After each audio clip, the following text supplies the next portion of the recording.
Bonsoir. Quel plaisir à chaque fois de voir la foule quand on organise des événements, des conférences.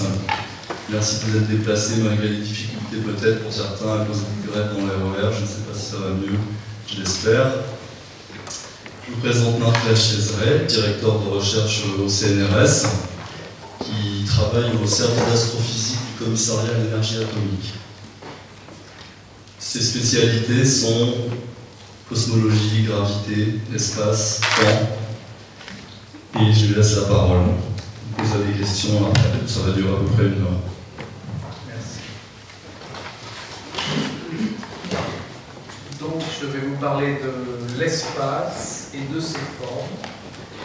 C'est un sujet assez difficile à cerner parce que l'espace, évidemment, je ne sais pas comment il faut l'appeler, un concept, une idée ou un objet qui relève de plusieurs disciplines, de plusieurs approches. Bien sûr, il y a l'espace en mathématiques, l'espace en physique, mais aussi l'espace dans les différentes branches de la physique. Et comme vous allez le voir ou l'entendre plutôt, l'espace, ses propriétés, la manière dont on l'envisage est différente d'une branche à l'autre de la physique. Il est également conçu de manière différente au cours de l'histoire des idées, et c'est pour toutes ces raisons que c'est assez difficile de préparer une conférence sur l'espace et qu'il faut rassembler des idées qui sont très différentes et essayer de les unifier. C'est ce que j'ai essayé de faire ici. Et mon exposé se présentera en 2 parties. Une première partie qui sera essentiellement historique, qui va prendre, si vous voulez, l'histoire des idées depuis l'Antiquité grecque jusqu'à peu près au XXe siècle, évidemment en survolant très rapidement cette évolution.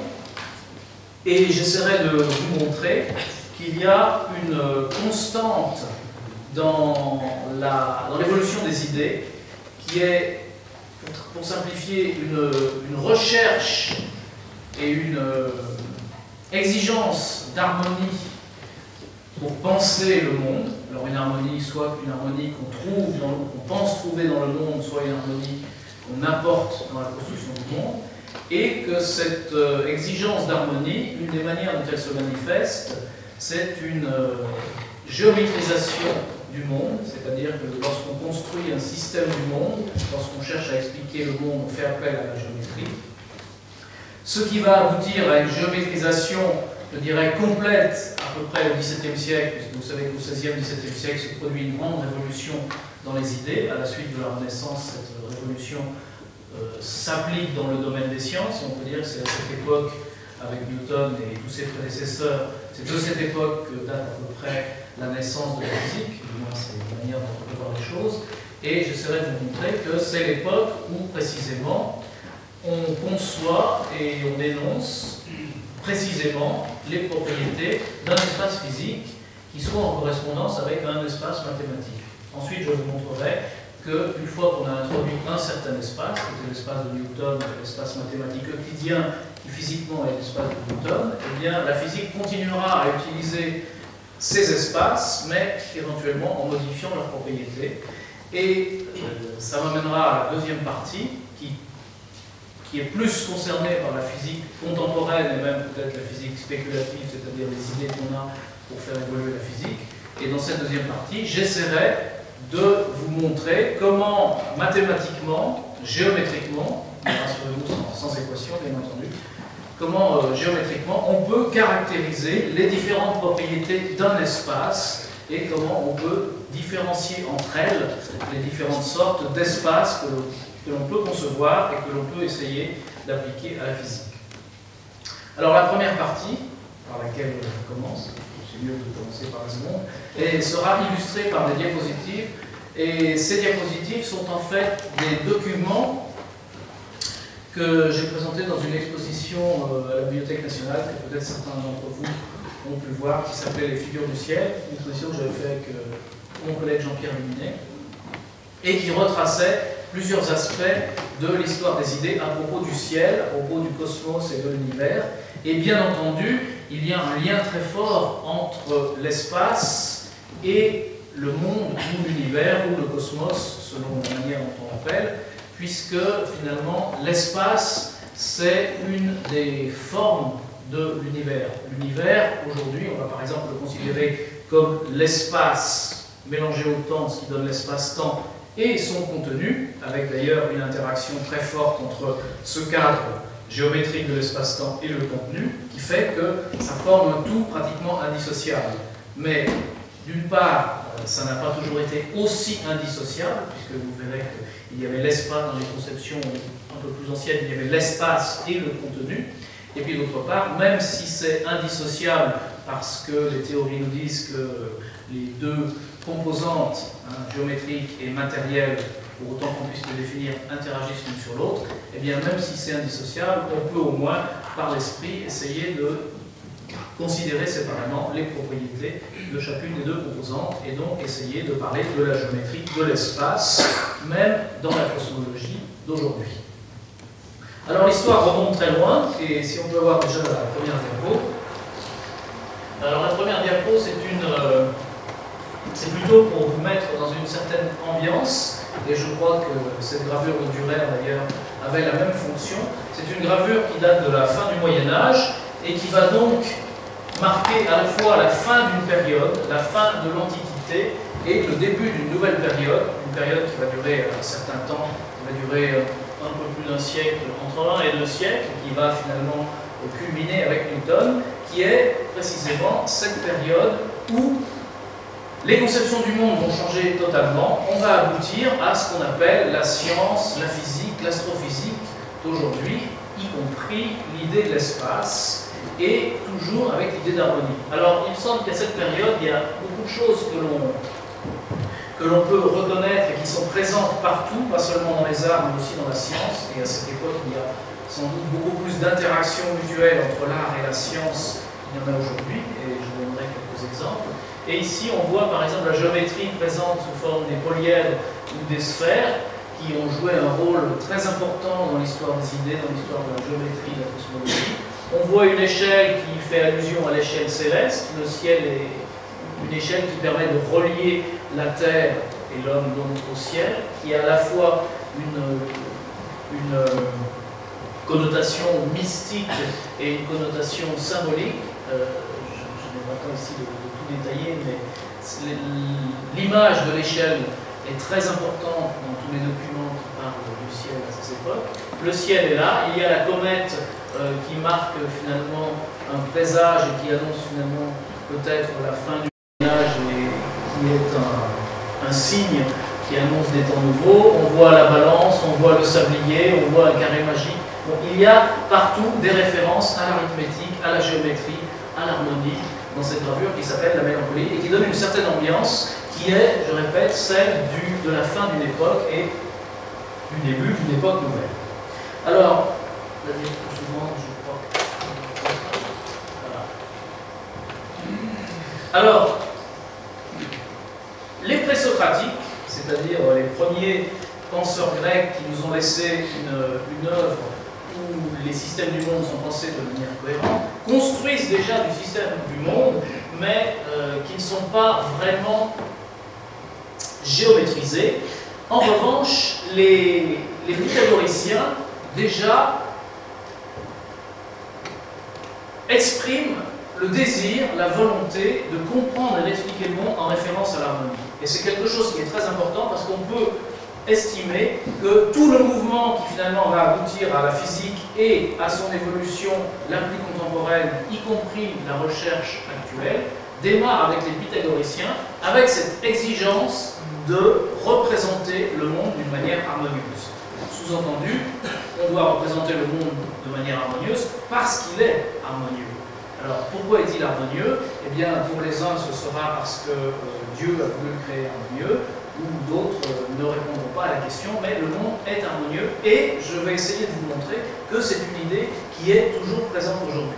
Comment s'exprime l'harmonie? L'harmonie s'exprime par les nombres, par la géométrie, et c'est ce que disent les pythagoriciens, et ce qui sera repris par la suite.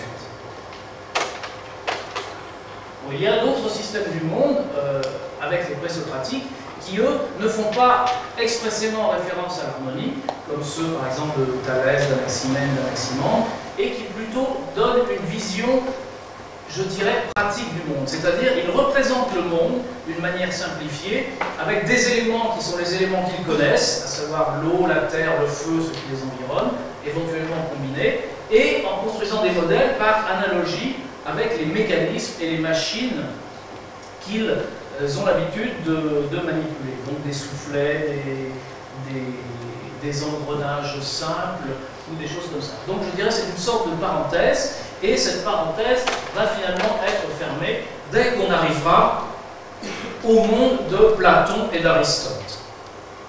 Alors Platon et Aristote, c'est encore une étape absolument décisive dans l'évolution des idées, puisque Platon reprend explicitement les exigences des pythagoriciens, et il les explicite même davantage, puisque Platon dit: maintenant, on ne pourra plus jamais faire de l'astronomie, on ne pourra plus jamais penser le monde si on ne le fait pas sur un mode mathématique, sur un mode géométrique.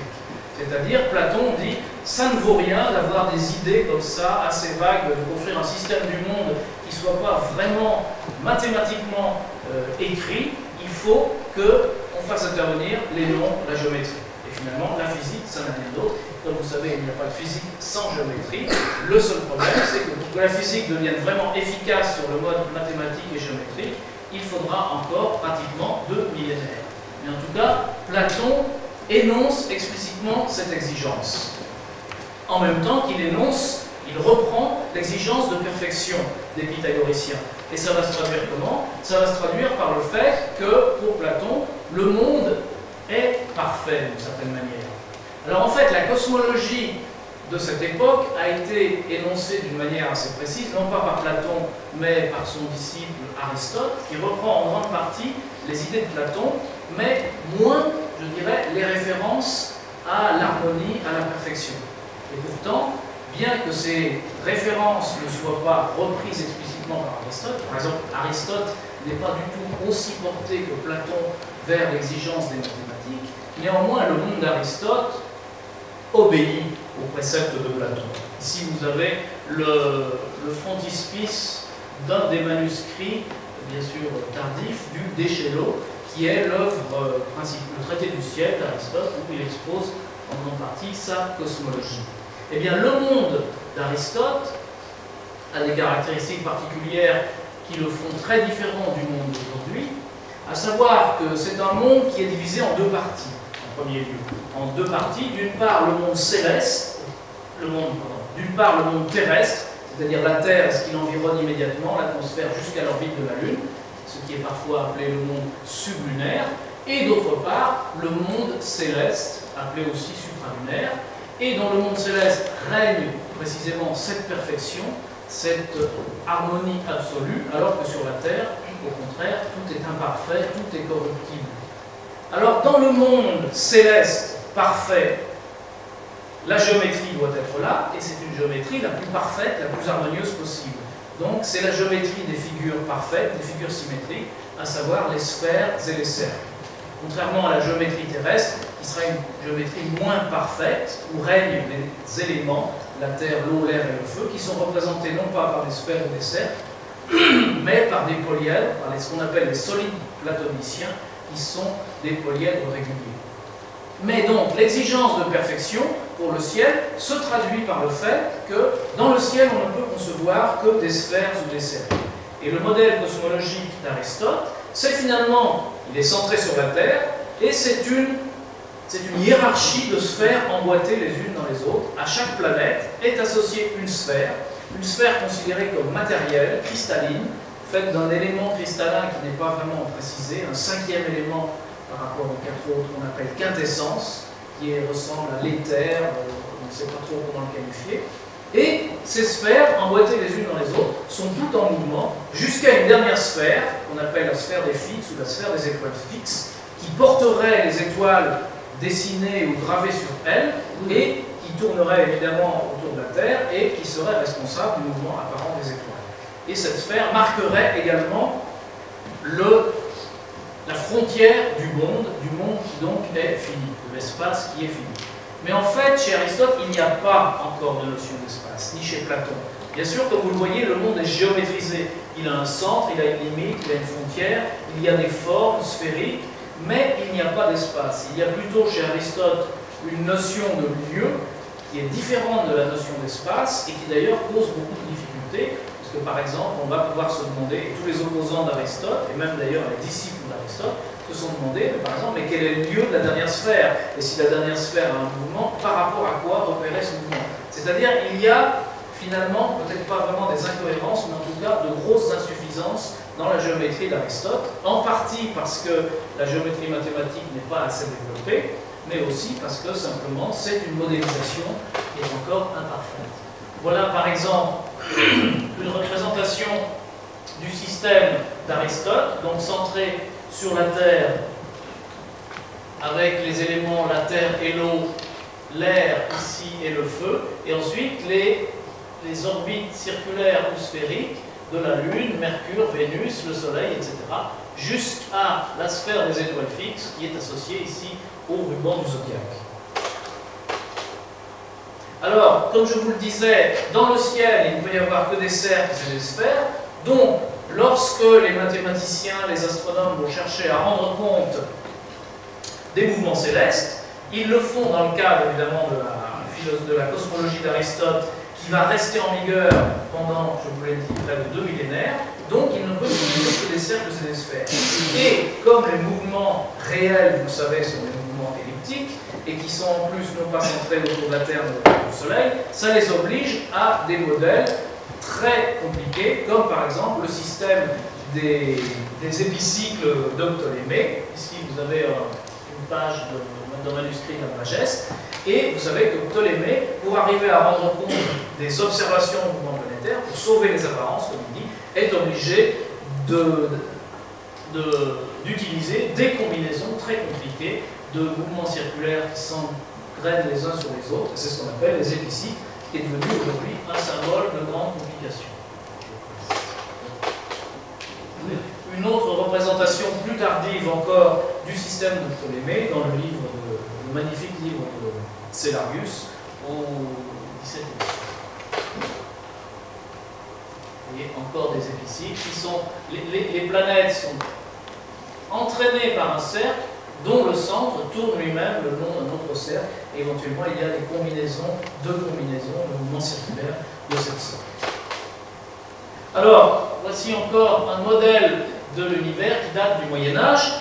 Alors, au Moyen-Âge, comme vous le savez peut-être, les écrits d'Aristote sont oubliés, c'est-à-dire on ne lit plus Aristote, mais on est toujours dans le cadre de sa cosmologie, ou plutôt de la cosmologie platonicienne, et c'est plutôt une conception néo-platonicienne du monde qui règne, c'est-à-dire qu'on ne s'intéresse pas vraiment à l'architecture, à la manière dont on peut observer le ciel, dont on peut rendre compte du mouvement, mais plutôt à un aspect mystique et au rapport entre l'homme et le ciel.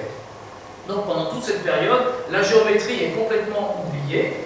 On a bien un cosmos qui est celui d'Aristote, mais on s'intéresse plutôt au rapport entre l'homme et le ciel. Et en fait, rappelez-vous, il y a une frontière au monde réel. Cette frontière, c'est la sphère des étoiles fixes. Mais on se demande bien sûr qu'est-ce qu'il y a au-delà, parce que ça c'est une question qu'on se pose toujours, c'est un paradoxe. Si le monde est fini, si l'espace est fini, à l'époque on ne peut penser à un monde fini qu'avec une frontière, parce que pour faire autrement il faudra qu'on invente les géométries non euclidiennes au XIXe siècle. Donc si le monde est fini, c'est qu'il y a une frontière, et alors qu'est-ce qu'il y a au-delà de la frontière? Eh bien, s'il y a quelque chose, ça veut dire que ce n'était pas vraiment la frontière, puisque l'univers continue.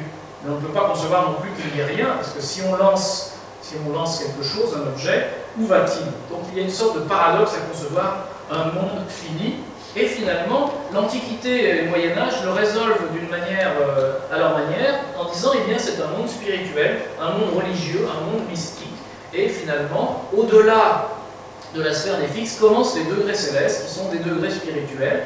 Et, par exemple, on voit à cette époque de très nombreux récits de voyages célestes. Le plus célèbre, c'est celui de Dante, où, après avoir gravi les sphères matérielles, eh bien, on va accéder aux sphères spirituelles, jusque, éventuellement, au dernier étage. Alors, selon les auteurs, il y a 7 niveaux, 8 niveaux, 12 niveaux, 15 niveaux, 20 niveaux, ça varie beaucoup.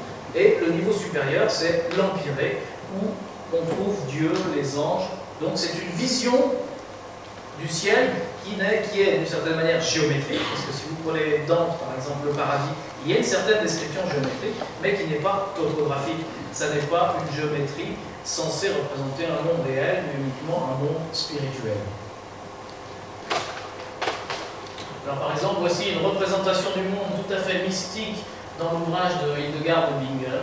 Alors on ne sait pas trop, mais il semble qu'ici, ça soit la Terre et les 4 éléments, peut-être le ruban de la Voie lactée avec les étoiles, ici Lune et Soleil. Bon, vous voyez, c'est une vision qui n'est plus du tout, ou qui ne cherche plus du tout le réalisme géométrique, mais c'est l'aspect mystique qui intervient. Ici, une autre hiérarchie, depuis la Terre jusqu'à toutes les orbites planétaires, et puis l'orbite la dernière sphère, la sphère des étoiles fixes ici représentée, et puis au-delà, il y a quelque chose qui est baptisé Tolu Dolu, mais c'est, si vous voulez, c'est le paradis. Alors, voici une illustration qui en fait est due à Flammarion au XIXe siècle, mais qui illustre bien ce paradoxe d'un monde fini, parce que si le monde est vraiment fini et borné par la sphère des fixes, on est obligé d'imaginer qu'il y a quelque chose derrière, et pendant toute l'Antiquité, par exemple, est situé au-delà, non seulement ces niveaux spirituels dont je parlais, mais aussi ce qui s'appelle le moteur du monde, qui, selon Aristote, était quelque chose censé faire mouvoir ces sphères planétaires. Parce que pour Aristote, comme d'ailleurs dans le sens commun, je dirais, si quelque chose est en mouvement, il faut que quelque chose le mette en mouvement. Et qu'est-ce qui met en mouvement les sphères célestes? Et puis la dernière sphère, il faut qu'il y ait un moteur du monde, et ce moteur, il est quelque part au-delà. Platon, par exemple, décrit des mouvements circulaires avec des engrenages. Donc on retrouve tout ceci assez souvent. Alors finalement, pour que la physique puisse naître au XVIe et XVIIe siècle, il faudra briser les dogmes aristotéliciens. Et finalement, l'histoire qui commence à se mettre en place pendant le Moyen-Âge avec quelques précurseurs comme Nicole Oreste, Nicolas de Cues, Giordano Bruno et puis tous les autres dont on connaît mieux le nom, eh bien, toute cette mise en place progressive de la physique va se constituer d'une remise en cause de tous les dogmes aristotéliciens les uns après les autres. Par exemple, le dogme qu'il y a un centre, d'abord que la Terre est au centre. Alors Copernic, et avant lui d'ailleurs Nicolas de Cues, et puis d'autres aussi, ont déplacé le centre du monde de la Terre vers le Soleil, puis ensuite Newton dira qu'il n'y a plus de centre du tout. Il faudra rejeter l'idée que l'espace est fini, en tout cas qu'il est borné par la sphère des fixes. Eh bien, vous savez que Nicolas de Cues et Giordano Bruno seront des très grands défenseurs de l'idée d'infini, de l'idée d'un monde infini. Alors, en 1600, Giordano Bruno sera brûlé pour cela, parce que c'est une idée totalement hérétique et qui est considérée comme une sorte, à juste titre, comme une sorte de résurgence des doctrines atomistes. Or, à l'époque, si vous voulez, le dogme est devenu une sorte de mélange des conceptions issues des Écritures et de l'aristotélisme. Donc, comme l'atomisme, les conceptions des atomistes grecs sont tout à fait opposées à l'aristotélisme, tout ce qui a un relent d'atomisme est aussi considéré comme hérétique. Et donc, les positions qui font appel à un univers infini, ce sont des positions dans la lignée des atomistes, et c'est pour ça que Giordano Bruno est brûlé comme hérétique en 1600. Donc, deuxième chose qu'on rejette, c'est un univers fini, et c'est vrai qu'à la même époque, les astronomes commencent à s'apercevoir que les étoiles sont à des distances différentes, donc elles ne sont pas toutes sur une même sphère centrée sur nous, mais il y en a qui sont proches, il y en a qui sont lointaines, et d'ailleurs on s'aperçoit à ce moment-là que ce qu'on voyait, qu'on appelait les constellations, ce ne sont pas des objets qui sont vraiment dessinés, et une constellation, à cette époque on se rend compte que ça n'a pas d'existence, puisque dans une même constellation, une étoile est très proche, l'autre très lointaine, c'est un effet de projection, et ce sera à partir de cette époque à peu près que l'astrologie et l'astronomie vont définitivement se séparer et que l'astrologie perdra toute base scientifique. Donc, encore une brisure de dogme aristotélicien, un renoncement aussi au néoplatonisme qui va avec. Ensuite, il y aura les aspects concernant le mouvement, il y aura cette distinction qui était établie entre le monde sublunaire et le monde supralunaire, qui sera également remise en cause. Alors, je passe rapidement sur ce système systèmes du monde qui sont ceux de Copernic, inspirés de celui d'Aristarque ou de Samos, puisque déjà dans l'Antiquité, Aristarque avait déclaré que le centre du monde n'était pas la Terre mais le Soleil, c'est ce qu'a repris Copernic. C'est quelque chose de très difficile à admettre, et c'est là qu'on voit, comme vous savez, Copernic, sa doctrine a été très difficilement admise. Même Galilée, qui était un fervent copernicien, a eu beaucoup de mal. Et finalement, quelqu'un comme Tycho Brahe, qui est mort en 1601, je crois, donc il était à la même époque, un petit peu plus tardif. Tycho Brahe, lui, était un très bon connaisseur de l'astronomie, c'était un observateur extraordinaire. Donc il savait que le système ptoléméen centré sur la Terre ne pouvait pas rendre compte des mouvements célestes. Mais en revanche, il était tellement attaché au dogme aristotélicien, au dogme de la Terre au centre du monde, qu'il n'a pas voulu le rejeter. Eh bien, il a construit un système du monde qui était un système mixte. J'ai perdu le bouton, voilà. Donc, vous voyez, la Terre est toujours au centre, la Lune tourne autour de la Terre, c'est normal, le Soleil tourne autour de la Terre, mais toutes les autres planètes tournent autour du Soleil. Et quand vous voyez bien ce que ça représente, vous apercevez que c'est la même chose que le système de Copernic, sauf peut-être pour la dernière sphère. Donc ce sont les mêmes prédictions, mais présentées d'une manière différente. Et en fait, cette manière différente heurte beaucoup moins le sens commun de l'époque, et ce système de Tycho Brahe sera extrêmement jouira d'une très grande faveur, contrairement à celui de Copernic. Alors voici Tycho Brahe, qui est un personnage étonnant. Alors il y a toute une histoire à cette époque, tous les personnages, tous les protagonistes de cette révolution, Giordano Bruno, Copernic, Tycho Brahe, Kepler, Galilée, Newton, sont des personnalités absolument extraordinaires, et on pourrait faire peut-être une conférence sur chacun d'eux. Je suggère aux animateurs, aux organisateurs de ce cycle de conférences. Donc Tycho Brahe était un personnage absolument extraordinaire, avec un nez, on ne voit pas très bien ici, mais il avait eu une découpée dans un duel. Il s'était battu en duel lorsqu'il était étudiant, non pas pour sa bien-aimée, mais à propos d'un théorème mathématique. Et il avait donc une prothèse en or, et il paraît-il, il ne cessait pas de se frotter le nez avec un onguent pour pas que ça s'oxyde, je ne sais pas. Et alors, oui, Tycho Brahe, je vous en parle un peu parce que c'est vraiment extraordinaire.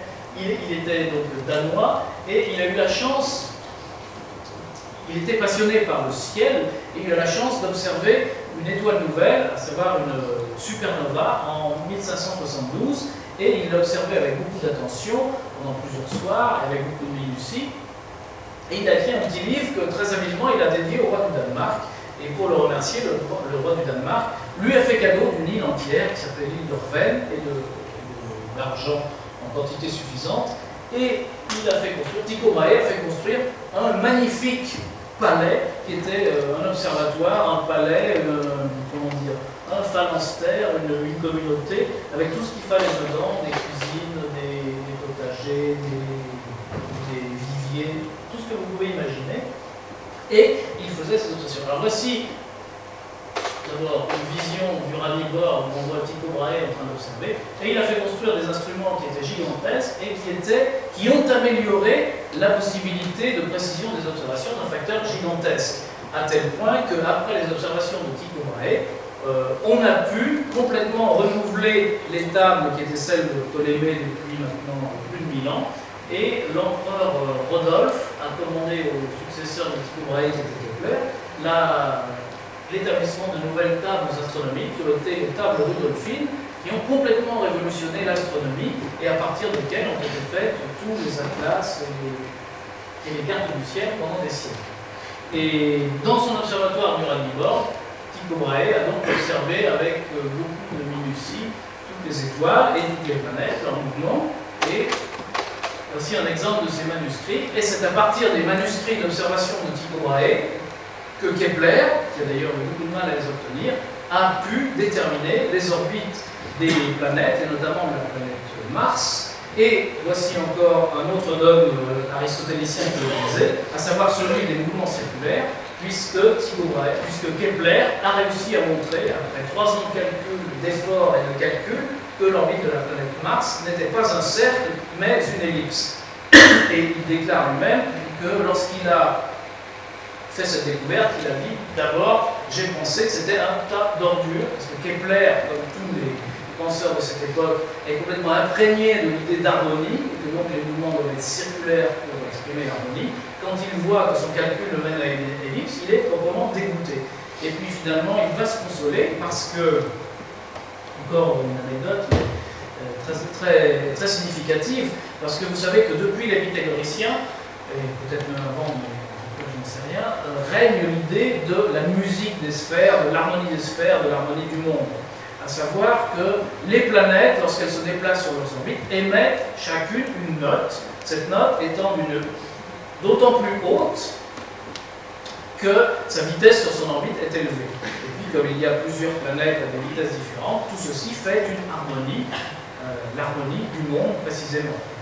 Presque tous les auteurs scientifiques, poètes, écrivains, jusqu'à cette époque de Kepler, même au-delà, ont repris cette idée et l'ont déclinée sous des modes différents. Et Cicéron, par exemple, dans le Songe de Scipion, explique pourquoi on n'entend pas cette musique. Parce que je suppose qu'aucun de vous l'a entendu encore. Donc, pourquoi ne l'entendez-vous pas? Eh bien, Scipion explique, c'est exactement comme pour les habitants, pour ceux qui habitent près des chutes, je ne sais plus quel fleuve, mettons du Niagara, ils sont tellement habitués à entendre le bruit des chutes depuis qu'ils sont nés, en fait, ils ne l'entendent plus. Le bruit est là, mais pour eux, ça fait partie du silence. Eh bien, nous, c'est pareil. Nous entendons ce bruit, cette harmonie des sphères, depuis toujours, donc nous ne l'entendons plus, et pourtant elle est là. Alors Kepler est aussi un partisan de cette idée, et Kepler se dit, mais si les orbites sont elliptiques, c'est-à-dire que chaque planète a une vitesse qui varie le long de son orbite, puisque sur un cercle, la vitesse est constante, mais plus sur une ellipse. Donc chaque planète émet non pas une note, mais un certain intervalle qui va dépendre de l'excentricité de l'orbite elliptique. Donc chaque planète émettant non pas une note, mais un intervalle, l'harmonie finalement est beaucoup plus riche. Et cette harmonie est beaucoup plus harmonieuse. Donc c'est la preuve que Dieu a voulu nous donner la meilleure harmonie possible qui parle à notre âme, ce sont les termes de Kepler. Donc finalement, Kepler prouve comme ceci qu'il a raison, parce que, en fin de compte, le modèle avec les ellipses est plus harmonieux. Donc vous voyez le genre de raisonnement qu'on trouve chez Kepler, ce qui n'empêche pas de calculer de manière absolument précise et rigoureuse. Et pour ceux qui ne sont pas convaincus, Kepler remarque que l'orbite de la Terre étant peu excentrique, l'intervalle de notes qui est associé à la Terre est assez faible, donc elle émet deux notes séparées d'un demi-ton, mi et fa, et c'est pourquoi sur Terre il y a toujours misère et famine. Une preuve supplémentaire. Alors Giordano Bruno est un personnage également extrêmement étonnant, donc un véritable chantre de l'infini, mais je ne peux pas vous raconter toute son histoire, c'est passionnant aussi. On trouve tout ça dans le livre. Ah, cette illustration est très intéressante, due à Otto Guéry, qui est un astronome anglais, Thomas Dix, un astronome anglais copernicien, et c'est la première illustration chronologiquement où on voit les étoiles qui sont non pas représentées sur une sphère, mais qui sont réparties à des distances variables, comme je vous le disais. Donc c'est vraiment l'idée que les étoiles ne sont pas à la même distance. Donc si les étoiles sont à des distances différentes, aussitôt vient l'idée où s'arrête cette distribution, aussitôt vient l'idée que ça peut très bien être infini. Alors Kepler, on pourrait penser que vu son audace, son imagination, il est un partisan de l'espace infini. Eh bien non. Kepler illustre ici, bon c'est pas très reconnaissable peut-être, mais ici c'est une illustration dans le livre de Kepler, l'Épitomée, du monde infini de Bruno, où on voit des étoiles comme ça qui sont dispersées dans un monde qui va jusqu'à l'infini. Et encore Kepler, avec les étoiles dispersées jusqu'à l'infini. Kepler n'est pas un partisan du monde infini. Et en fait, il a une raison très précise pour ça, qui est le paradoxe de la nuit noire, qu'on appelle quelquefois paradoxe d'Olbers, parce que ce paradoxe a été repris par de nombreux auteurs, et je ne sais pas pourquoi, son nom est resté attaché à un astronome amateur, je crois, du XVIIe ou du XVIIIe siècle, qui s'appelait Olbers. Mais c'est Kepler qui l'a énoncé, sans doute le premier. le paradoxe s'énonce d'une manière très simple, à savoir que si l'univers est infini, si l'univers était infini, puisque justement pour Kepler on ne l'est pas, s'il était infini et rempli de manière uniforme d'étoiles, eh bien quelle que soit la direction dans laquelle on regarde, il devrait toujours y avoir une étoile sur cette ligne de visée, peut-être très loin, et un raisonnement géométrique simple montre que donc dans cette direction, le ciel devrait être brillant. Et comme c'est valable pour toutes les directions, le ciel entier finalement devrait être aussi brillant que le soleil. Disons que n'importe quel point du ciel devrait avoir la même brillance que celle du soleil, ce qui fait qu'on devrait être complètement brillé. Comme ça n'est pas le cas, eh bien Kepler en conclut que l'espace ne peut pas être infini. Le raisonnement est juste, mais Kepler ignorait une chose, il ignorait beaucoup de choses d'ailleurs sur la cosmologie, mais il ignorait entre autres que la vitesse de la lumière n'est pas infinie. Et la première solution, la première approche de la vraie solution du paradoxe a donc été trouvée par le poète Edgar Poe. Il énonce dans un petit texte qui s'appelle, qui n'est pas cité d'ailleurs, qui s'appelle Eureka. Et la réponse c'est la suivante, c'est que effectivement dans n'importe quelle direction du ciel il y a une étoile, mais si cette étoile est trop loin de nous, eh bien tout simplement elle n'est peut-être pas née il y a elle est peut-être née, pardon, il y a pas très longtemps, et sa lumière n'a pas eu le temps de nous parvenir, parce qu'elle se déplace à vitesse non infinie. Aujourd'hui, si vous voulez, la solution, elle s'énonce tout simplement en disant que l'univers a 15 milliards d'années, à peu près, donc la lumière venant de n'importe quelle étoile n'a pas pu parcourir plus que 15 milliards d'années-lumière, puisqu'en 15 milliards d'années, la lumière ne peut pas parcourir plus. Donc si dans une des directions, une étoile est à plus que 15 milliards d'années-lumière, eh bien on ne la voit pas, donc ça détruit le raisonnement. Bon, je simplifie énormément, mais c'est à peu près ça la réponse. Donc voilà en tout cas pourquoi Kepler ne croyait pas au monde infini, et vous voyez qu'aujourd'hui l'argument est contournable. Et le paradoxe que je vous citais tout à l'heure empêchait aussi de concevoir un monde fini, à savoir si l'espace est fini, il doit avoir une frontière. Et bien aujourd'hui on sait grâce aux géométries non euclidiennes qui ont été inventées au XIXe siècle qu'on peut très bien concevoir un espace qui soit fini et sans frontières. Finalement, donc aujourd'hui, grâce à la relativité, qui elle-même repose sur les géométries non euclidiennes, on a le loisir de considérer aussi bien un univers fini qu'un univers infini. Ici, je vous ai montré une représentation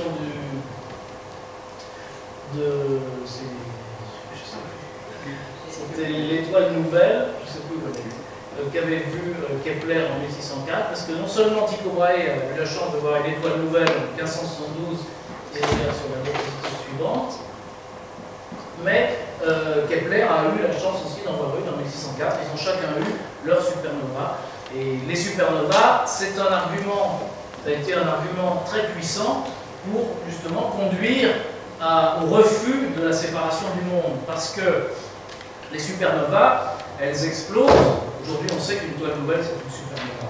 C'est une étoile qui est déjà là, mais très peu brillante, donc on ne la voit pas. Tout d'un coup, elle explose à la fin de sa vie, donc elle devient très brillante, et on la voit. Alors, pour un astronome de l'époque, on ne voyait rien, donc il n'y avait pas d'étoile. Tout d'un coup, ça brille, donc on voit une étoile, donc c'est une étoile nouvelle qui n'était pas là avant. Eh bien, si dans le ciel il y a des étoiles nouvelles, et dans un endroit où il n'y a pas d'étoile, il y a tout d'un coup une étoile, ça veut dire que le ciel n'est pas immuable, comme le disait Aristote. Donc c'est un des points forts de la contestation d'Aristote. Et voilà de quoi a l'air aujourd'hui le reste de cette supernova quand on regarde en rayon X. La supernova elle a explosé en 1572 au centre et elle a expulsé toute cette matière qui est très chaude et qui émet donc un rayonnement X qui a pu être observé ici avec le satellite ROSA sensible à ces rayonnements. Alors voici la lunette de Galilée, puisque finalement Galilée va un peu couronner toutes ces découvertes et il va écrire son célèbre dialogue qui va conduire à sa condamnation, qui est en fait une réfutation presque complète du système aristotélicien, ce qui va demander beaucoup de débats, qui est déjà un prélude à la géométrisation du monde, à l'introduction de l'espace. C'est-à-dire que Galilée n'introduit pas l'espace, mais disons, à la suite des travaux de ses prédécesseurs et de ses propres observations, il a accompli presque toutes les étapes qui vont permettre à ses successeurs, et en particulier à Newton, d'introduire l'espace mathématique, d'identifier l'espace mathématique à l'espace physique. Alors ceci, c'est simplement une illustration du XVIIIe siècle qui vous montre simplement la concurrence entre divers systèmes du monde, parce qu'à cette époque, il y a de très nombreux systèmes du monde en balance, notamment, voici par exemple un exemple, dans le frontispice du livre du jésuite Riccioli. Le livre s'appelle La Nouvelle Almageste et il a été écrit en partie pour réfuter Galilée. Eh bien, le frontispice montre une pesée par la justice de différents systèmes du monde. D'un côté, le système de Copernic, de l'autre, le fameux système de Tycho Brahe. Et évidemment, on voit très bien où vont les préférences de Riccioli, mais aussi des autorités ecclésiastiques de l'époque. Alors, voici, tiré des Principia de Newton, un dessin de l'ellipse. Alors, c'est fondamental, parce que Newton donc, a une théorie nouvelle, qui est fondée sur l'existence de l'espace, sur l'existence de l'univers, et cette théorie explique à peu près tout ce qu'on connaissait jusqu'à maintenant.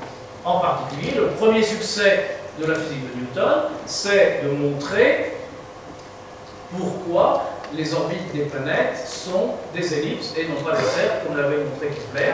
Et en prime, Newton, par sa loi, explique les fameuses 3 lois qu'avait trouvées Kepler, qu'avait énoncé Kepler, qui étaient Kepler des lois empiriques, qui maintenant ont une explication. L'explication de tout ça, c'est la gravitation universelle. La gravitation universelle qui rend compte, puisqu'elle est universelle, des mouvements à la fois sur Terre, c'est-à-dire de la chute des corps qui est verticale, et des orbites circulaires, des orbites planétaires qui sont, non pas circulaires, mais elliptiques, des orbites des comètes, etc. Un des grands succès de la physique de Newton sera de permettre à Edmond Halley de prédire le retour de la comète qui sera effectivement observée au XVIIIe siècle, permettra aussi la découverte de Neptune. Donc immédiatement, la physique de Newton connaît un très grand succès et c'est un nouveau système du monde. C'est une révolution complète.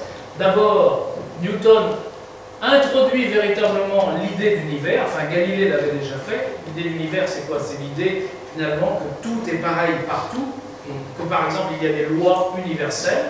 Pour qu'il y ait des lois universelles, il faut qu'il y ait un univers qui soit finalement garant de l'universalité des lois. Il faut qu'il y ait un cadre dans lequel on puisse parler de cette universalité. Et ce cadre, finalement, ça va être l'espace de Newton. S'il y a des lois universelles, s'il y a un univers, il y a des lois universelles, donc on peut faire de la physique. C'est ça qui va nous dire que si je fais une expérience ici, je peux aussi la faire à côté, je peux la faire demain, parce que je suis dans le même univers et les lois sont universelles. Donc c'est l'idée d'univers qui est née, qui va prendre la forme de l'espace et du temps, dont Newton va énoncer les propriétés. On n'arrive pas vraiment à le définir, mais au moins ce qu'il dit, c'est que l'espace physique existe et qu'il a certaines propriétés qui sont celles de l'espace mathématique euclidien.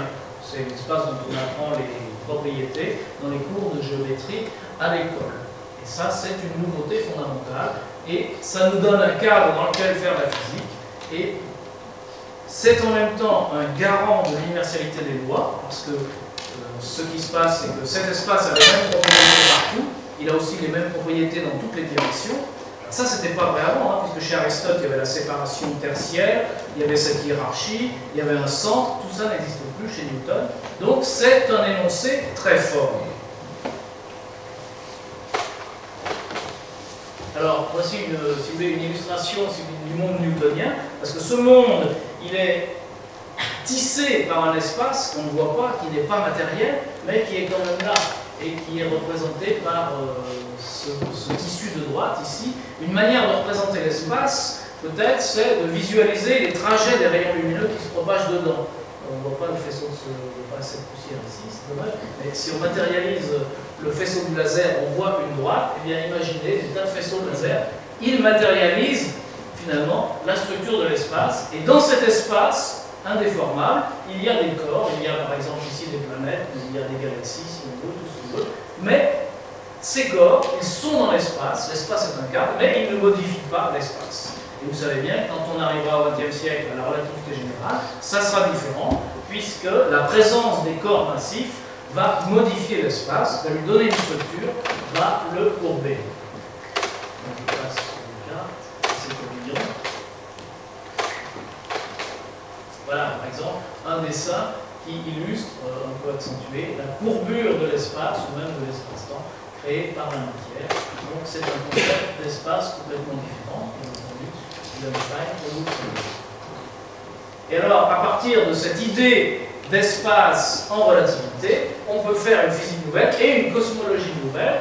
Et vous savez que Georges Lemaître a inventé une cosmologie où l'espace lui-même évolue, où l'espace est en expansion, selon une loi qui peut varier. Il y a plusieurs possibilités d'espace en expansion, et ceci est un schéma repris des travaux de Lemaître, où on voit différentes possibilités pour la croissance de la taille de l'univers, ce qu'on appelle l'expansion, en fonction du temps. Enfin, je ne vais pas encore dans ce détail ici. Voici la première page du manuscrit de Lemaître, La naissance de l'espace, qui était un exposé un exposé vulgarisé de sa théorie sur l'espace et sur le temps. Voilà le schéma original de Lemaître. Donc, le premier schéma d'expansion de l'univers, dessiné soigneusement sur du papier millimétrique.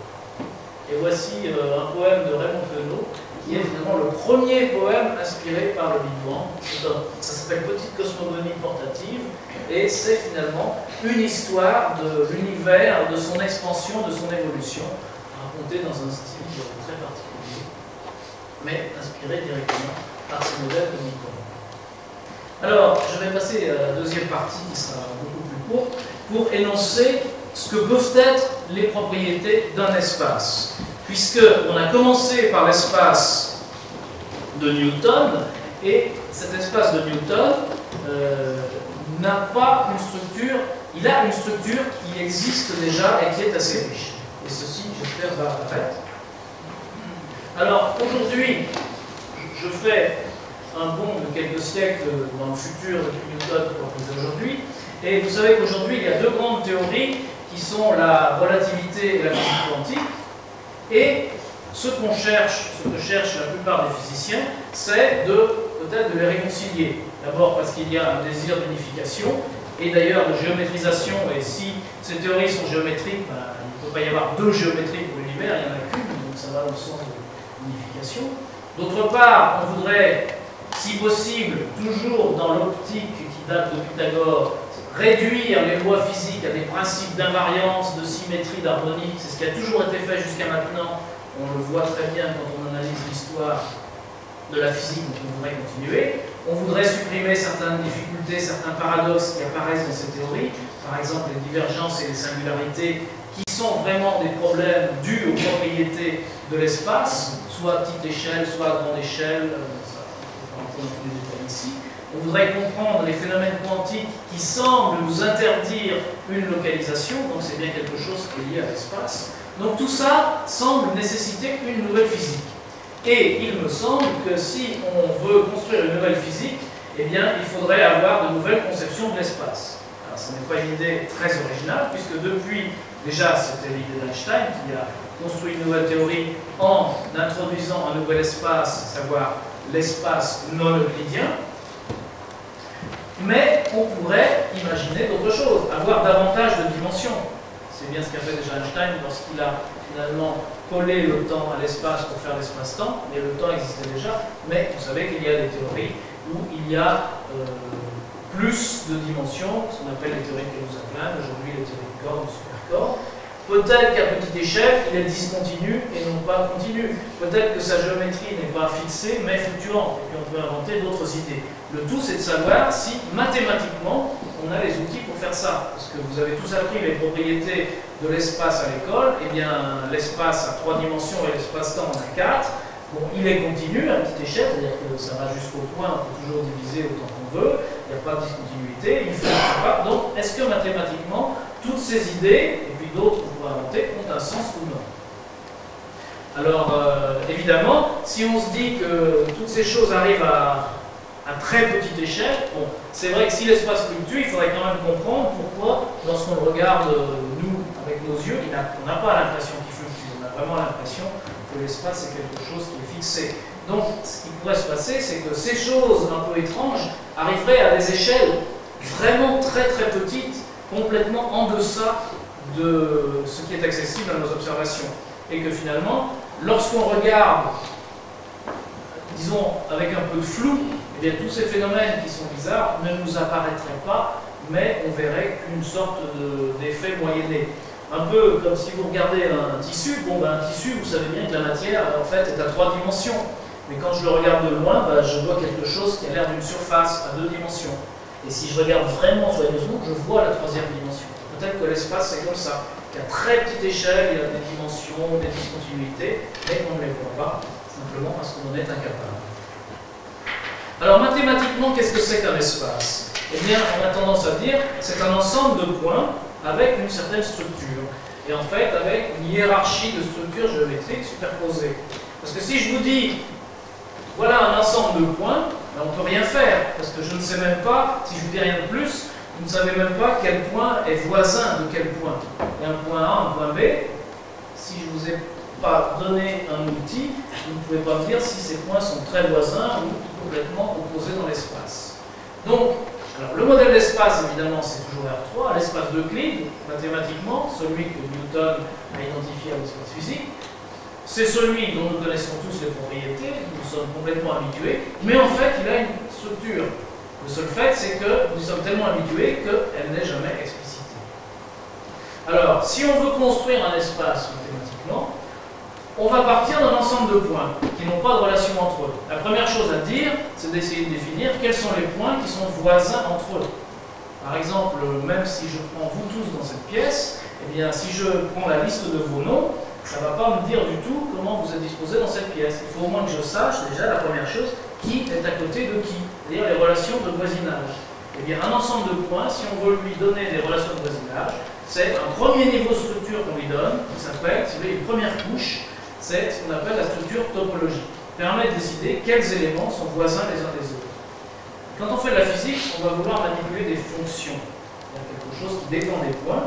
Eh bien, la topologie permet de parler de fonctions continues. Mais la physique demande davantage.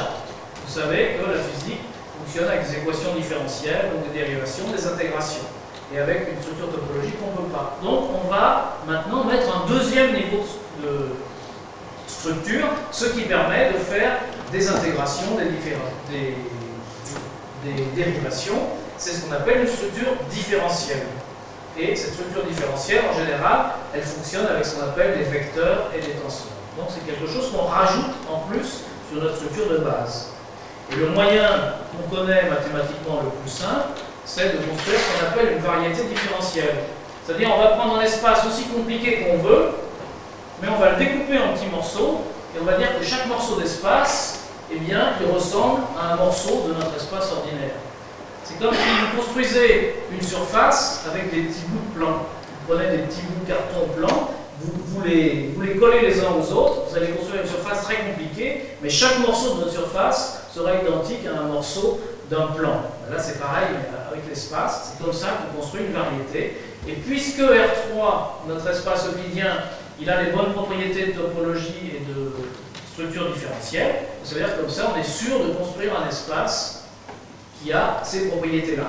Par exemple, la relativité générale, et toutes les théories physiques, si vous voulez, qui sont des théories physiques avec lesquelles on travaille aujourd'hui, travaillent avec des variétés.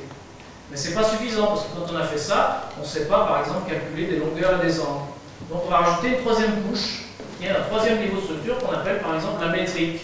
Ben, la métrique, c'est l'outil qui permet de calculer la distance entre deux points ou les angles entre deux droites, des choses comme ça. Bon. On définit les longueurs et les angles. Alors tout ça, ça existe dans l'espace euclidien d'une manière très simple, la plus simple qui soit, et ça existe toujours. Alors, je vous ai parlé d'espace, mais on fait la même chose dans l'espace-temps, en 4 dimensions. Et puis les mathématiciens se sont aperçus qu'on pouvait très bien inventer des espaces à nombre de dimensions que vous voulez, où on peut faire la même chose. C'est pas du tout un problème, c'est une généralisation très simple. Et puis ensuite, on peut ajouter encore des niveaux de structure plus compliqués, mais on va voir ça par la suite. Alors, ce qui est intéressant, c'est, vous voyez, tous ces niveaux de structure, d'en parler en termes de symétrie. Et on s'aperçoit que, parce que la symétrie, c'est quelque chose qui joue un rôle mathématique. Et en fait, on s'aperçoit que toutes ces structures mathématiques dont je vous ai parlé, elles ont un rapport avec les symétries. Et ça fait écho à ce que disait Pythagore, et ce qui a été repris par Kepler et Einstein explicitement en termes d'harmonie. Parce que la symétrie, c'est un mode d'expression de l'harmonie. Donc si on construit les espaces en termes de symétrie, on va tout de suite, en physique, pouvoir raisonner en termes d'harmonie. Mathématiquement, qu'est-ce que c'est qu'une symétrie? C'est l'invariance de certaines propriétés vis-à-vis de certaines transformations. Bon, c'est assez vague, mais par exemple, si j'ai un objet, n'importe lequel, et si je prends une image dans un miroir, eh bien, l'image est identique à l'objet. Donc, c'est une symétrie très simple. Mais on va appeler aussi symétrie une translation dans l'espace. Qu'est-ce que c'est qu'une translation? Je prends un objet, je l'amène ici, bon, ben c'est le même objet. Donc la translation va être une symétrie.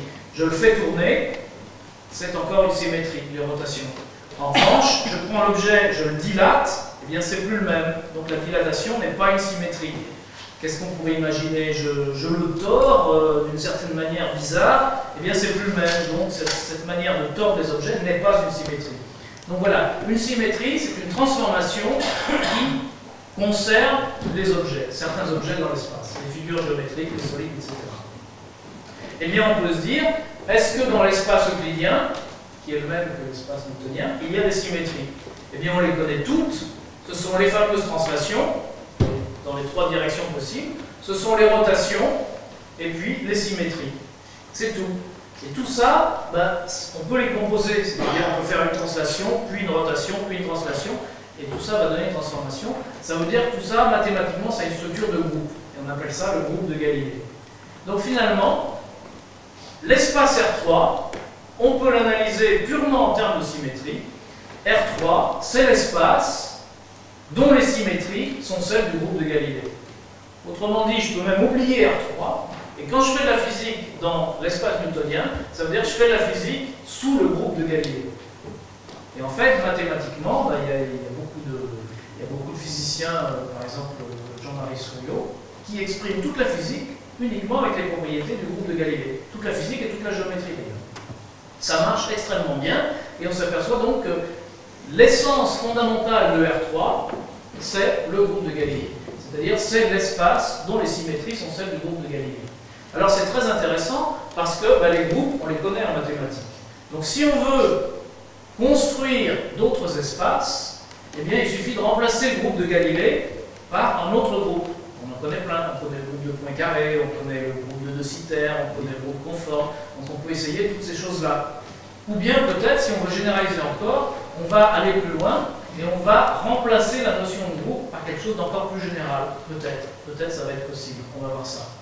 Alors, dans ce cas-là, les transformations sont celles qui conservent la métrique. On appelle ça les isométries. Parce que par exemple, je vous ai dit qu'une similitude, qu'est-ce que ça va faire? Une similitude, ça transforme cette feuille en une feuille plus grande. Ça n'est pas une symétrie parce que les longueurs ne sont pas conservées. En revanche, les angles sont conservés. Ce n'est pas tout à fait une symétrie, mais ça ressemble. Alors, ce qui est intéressant, en mathématiques, ces symétries sont parfaites, et puis il n'y a pas de question d'échelle, que la figure soit petite ou grande, les symétries marchent toujours. En physique, on peut distinguer le niveau infinitésimal, le niveau microscopique, le niveau macroscopique, c'est-à-dire notre échelle, et le niveau cosmologique. Et bien, dans l'espace newtonien, toutes ces symétries sont vérifiées à tous les niveaux. C'est-à-dire que, même au niveau des particules élémentaires, si je bouge de 1 angstrom, les choses restent les mêmes, l'espace reste le même. Donc, les translations ou les rotations, c'est pareil, sont vérifiées au niveau infinitésimal et microscopique. À notre échelle, pareil, à l'échelle de la cosmologie, pareil. Donc, très bien. Voilà tout ce qu'on connaît sur l'espace newtonien. Passons à la relativité restreinte. La relativité restreinte, découverte énoncée en 1905 par Einstein, énonce essentiellement deux propriétés. D'une part, on va raisonner non pas dans l'espace et le temps séparés comme chez Newton, mais on va fusionner les deux dimensions et on va parler d'espace-temps. Et cet espace-temps, il va avoir une structure très simple, c'est-à-dire la partie espace, ça va juste être l'espace de Newton, et on rajoute le temps comme une droite, si vous voulez. Donc c'est l'espace-temps le plus simple qu'on puisse imaginer, c'est-à-dire c'est vraiment la généralisation avec une dimension de plus de l'espace, on appelle ça l'espace-temps de Minkowski. Par exemple, comparé à la relativité générale dont on parlera tout à l'heure, il n'a pas de courbure. Donc ça c'est le premier point de la relativité restreinte. Le deuxième point, c'est que les lois de la cinématique sont modifiées. C'est-à-dire au lieu d'additionner les vitesses, on remplace ça par une transformation qui s'appelle transformation de Lorentz. Bon, peu importe les détails, si vous connaissez tant mieux, sinon c'est pas grave. Mais ce qui est intéressant, c'est que c'est une transformation qui mélange les dimensions de l'espace et du temps. C'est-à-dire que ça n'a vraiment, c'est pour ça que ça n'a vraiment de sens de parler de tout ça que si on parle vraiment dans l'espace-temps et non pas l'espace-temps séparé. Mais ce qui est intéressant, c'est que ces fameuses transformations, qui sont des nouvelles transformations qu'on introduit dans la théorie, elles apparaissent maintenant exactement sur le même plan que les fameuses symétries dont je vous parlais dans Newton. À savoir, tout à l'heure, dans Newton, je vous parlais de rotation dans l'espace, que vous connaissez bien. Eh bien, ces fameuses transformations de Lorentz qui expriment l'essence de la relativité restreinte, ce sont tout simplement les rotations dans l'espace-temps. Sauf que maintenant, comme on est dans l'espace-temps, ça mélange les dimensions spatiales et temporelles. Qu'est-ce que c'était qu'une rotation dans l'espace? C'est quelque chose qui mélange, par exemple, une dimension comme ça avec une dimension comme ça. Une rotation, ça mélange les dimensions.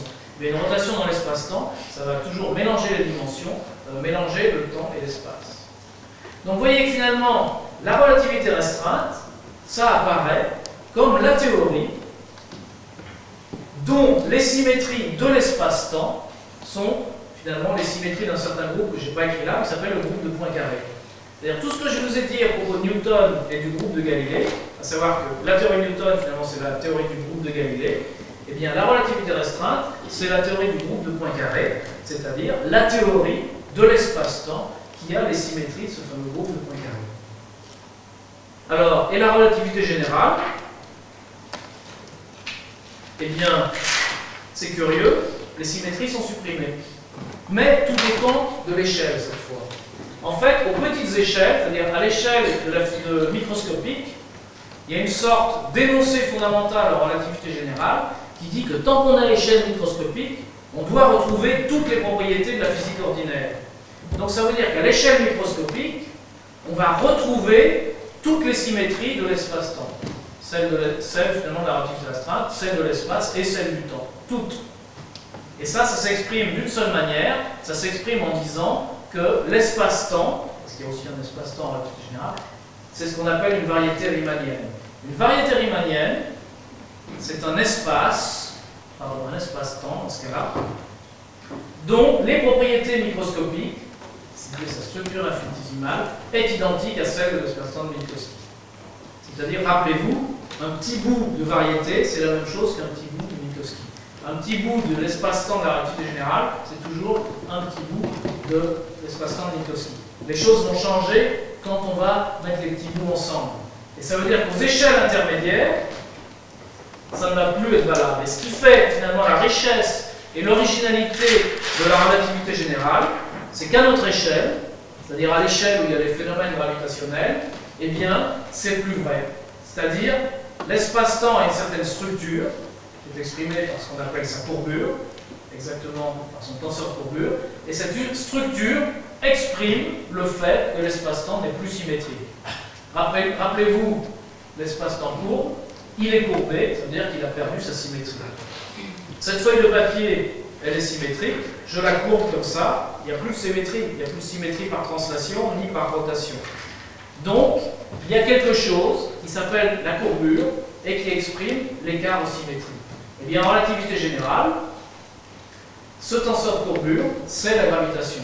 Donc la gravitation, la relativité générale, l'exprime très exactement comme l'écart entre l'espace-temps réel et un espace-temps qui serait symétrique. Mathématiquement exprimé comme ça. En revanche, quand on arrive aux très grandes échelles, eh bien, ces effets de courbure, on se dit qu'en moyenne, aux très grandes échelles, ils disparaissent. Quand on fait de la cosmologie, on va dire que aux très grandes échelles, on va retrouver des symétries. Et c'est vrai que quand on fait de la cosmologie relativiste, on construit des modèles d'univers, comme les modèles de Big Bang. Eh bien, ces modèles, ils ont beaucoup de symétrie. Alors, on distingue les symétries spatiales et les symétries temporelles. Parce que en cosmologie, la symétrie temporelle, elle est perdue à cause de l'expansion.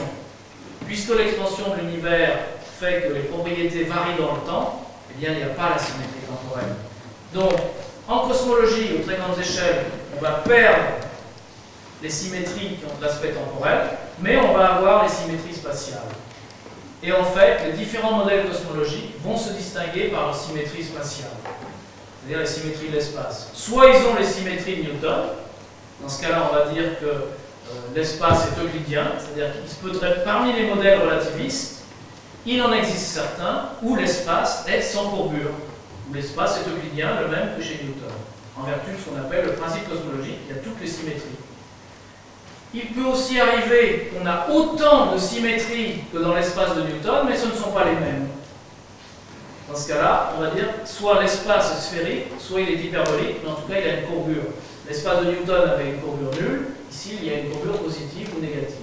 Mais c'est toujours symétrique, mais ce sont des symétries différentes. Ou bien il peut y avoir moins de symétrie, c'est-à-dire il peut y avoir un espace qui est vraiment assez peu symétrique, très peu symétrique, donc qui n'est pas homogène, c'est-à-dire dont les points sont différents, mais qui n'est pas isotrope, dont les directions sont différentes. Ou il peut y avoir des symétries qui sont presque réalisées, mais pas tout à fait. C'est le cas de ce qu'on appelle les espaces multiconnexes, c'est-à-dire si j'ai une feuille de papier et que je la roule pour faire un cylindre, ben vous voyez, il y a quand même beaucoup de symétrie dans le cylindre, mais un petit peu moins que dans la feuille de papier. C'est un cas, si vous voulez, intermédiaire entre l'espace parfaitement symétrique et l'espace qui a perdu ses symétries. Donc, vous voyez, la situation en relativité générale est assez curieuse. À l'échelle microscopique, on a toutes les symétries. On les perd à notre échelle, et c'est ça qui fait l'originalité de la théorie, parce que la gravitation, ce sont précisément les écarts à la symétrie, et on les retrouve, du moins on les retrouve en partie, aux grandes échelles cosmologiques. Donc, tout ça, ce petit panorama, pour vous dire que la symétrie se retrouve partout, même en physique quantique, parce que le nec plus ultra en physique quantique, c'est ce qu'on appelle les théories de jauge, qui sont des cas particuliers des théories des champs, peu importe le détail de ces théories, mais ce sont des théories qui rendent compte des interactions électromagnétiques, des interactions nucléaires, par exemple. Alors, l'espace-temps, là, il est très simple. C'est le plus simple qu'on connaisse, c'est celui de Minkowski. Il n'a pas de courbure, qui a toutes les symétries maximales. Mais en revanche, on rend compte finalement de la structure de la physique quantique, parce qu'en chaque point de l'espace de Minkowski, à chaque point, on va associer ce qu'on appelle un espace interne, qui n'est pas vraiment géométrique, mais qui est un espace abstrait, que l'on imagine, mais auquel on n'accorde pas d'existence réelle. Et c'est dans cet espace interne que l'on définit les grandeurs physiques.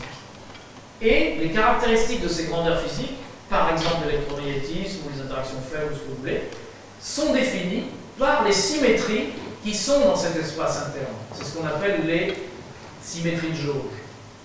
Mais la différence avec la relativité générale, c'est que l'espace interne n'est pas vraiment un espace géométrique. Alors, et je vais terminer par là, vous voyez qu'on a des symétries presque partout, pas tout à fait dans le même formalisme, pas tout à fait de la même manière. Et pourtant, il existe un certain formalisme qui permet d'unifier tout ça. C'est le formalisme des espaces fibrés et des connexions. Eh bien, prenons le cas par exemple de la physique quantique. Je vous ai dit, la physique quantique, ça fonctionne sur l'espace-temps normal, l'espace-temps de Minkowski. On va appeler ça la base, c'est l'espace-temps dont on a l'habitude. Eh bien, en chaque point de la base, je vous ai dit, il y a un espace interne. On va appeler ça la fibre. Et on va dire, on a une base, qui est l'espace-temps, et en chaque point de la base, on a une fibre.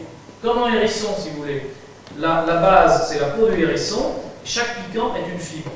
Eh bien, chaque point de l'espace-temps, c'est un point de la peau du hérisson, et chaque fibre, chaque piquant du hérisson, c'est un espace interne. Eh bien, l'espace qu'on appelle l'espace fibré, c'est l'ensemble de la base avec toutes les fibres. C'est le hérisson complet. Et évidemment, ce qu'il faut rajouter, c'est une certaine structure qui va lier les fibres entre elles, parce que ce n'est pas des fibres totalement indépendantes. Mathématiquement, tout ça s'exprime très bien. Et ce qui est intéressant, c'est qu'il y a toujours un groupe de symétrie associé aux fibres. Ça, c'est une grande loi mathématique. Donc, on va toujours automatiquement, quand on fait ça, retrouver des symétries. Et le lien entre les fibres, il est exprimé par quelque chose qu'on appelle la connexion. Et bien, tout ça, ça permet de rendre compte à la fois des théories de jauge et de la relativité générale. Dans les théories de jauge, par exemple, le champ électromagnétique, ça va être une connexion. Et en relativité, la gravitation, ça va être aussi une connexion. La différence, c'est que dans le cas de la physique quantique, la fibre, c'est l'espace interne. Dans le cas de la relativité générale, la fibre, c'est quelque chose qui a beaucoup plus de rapport avec l'espace géométrique. Soit c'est l'espace tangent, pour ceux qui connaissent les variétés, c'est précisément la structure du petit bout d'espace dont je vous parlais tout à l'heure.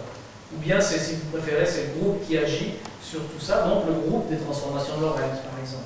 Bon, peu importe les détails, mais ce qu'il faut comprendre, c'est que cette nouvelle structure d'espace fibré et de connexion, ça permet de rendre compte à la fois de la relativité générale et de la physique quantique. C'est donc quelque chose qui est extrêmement général. Les outils, ce sont des groupes, des algèbres, des connexions. Alors, ça permet donc de parler de tout ce qu'on connaît comme théorie physique, ce que je viens de vous dire, mais ça permet, si on veut, de rajouter des dimensions, des degrés de liberté supplémentaires, autant qu'on veut, par exemple des symétries internes, des degrés qui expriment des symétries supplémentaires, c'est le cas des théories de cordes, de supercordes, des théories de Closec-Klein. Ça permet d'introduire des symétries différentes, des symétries supplémentaires si on veut, c'était le cas de ce qu'on appelait la théorie de Weil au début du XXe siècle, c'est le cas de la supersymétrie aujourd'hui. Ça permet d'introduire des structures supplémentaires, c'est le cas de certaines théories, toujours avec le même formalisme. On peut même définir des espaces où il n'y a pas de points. C'est-à-dire qu'on peut même conceptualiser mathématiquement cette idée d'espace où il n'y a pas de points, c'est-à-dire on va de plus en plus petit, on n'arrivera jamais sur une vraie discontinuité, mais on n'arrivera jamais à un point non plus. C'est ce qu'on appelle la géométrie non commutative. Tout ça rentre très bien dans ce même formalisme. D'ailleurs, se généralise encore avec ce qu'on appelle de la topologie. Bon, je vais m'arrêter ici. Mais ce que je voudrais vous faire comprendre, pour résumer, c'est que vous voyez que finalement, j'ai essayé de vous montrer que toute la physique s'exprime par des notions géométriques. Même si quelquefois ce sont des notions géométriques associées à des espaces qui ne sont pas vraiment des espaces physiques, mais des espaces internes, c'est quand même quelque chose de géométrique. Deuxième point, je pense que chaque fois que l'on parle de structures géométriques, on peut les analyser en termes de symétrie. Et enfin, je vous ai montré qu'il existe déjà une structure mathématique très générale, à savoir la structure d'espace fibré, qui englobe tout ce qu'on connaît à peu près en physique, et d'ailleurs en mathématiques au point de vue espace. C'est donc quelque chose qui permet d'ores et déjà de rendre compte dans un même cadre de toutes ces théories, d'où la possibilité, si vous voulez, l'espoir que c'est ce cadre-là qu'il faut utiliser pour bien comprendre les différences entre ces théories, mais aussi pour chercher une théorie qui les unifierait. Et ce qui est intéressant, c'est que ça n'est sans doute pas l'ultime généralisation, à savoir que peut-être il y a un cadre encore plus général que celui-ci, qui est, pour ceux qui connaissent, lié à la topologie, mais aussi à ce qu'on appelle les catégories et les foncteurs, et qu'il me semble que, alors je crois qu'on peut vraiment exprimer tout ça dans ce cadre plus général, et il me semble que l'intérêt de rechercher la géométrisation maximale et exprimer ça en termes de géométrie nous donne quelque chose qui est tellement général et tellement, qui est tellement général et à la fois tout à fait susceptible de généralisation et d'extension.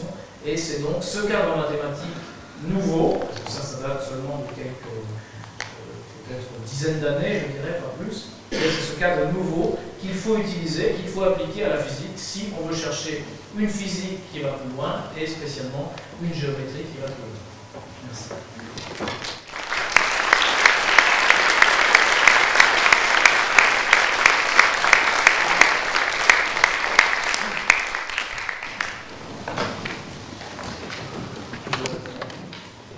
Deux questions. Une question mineure sur la partie historique.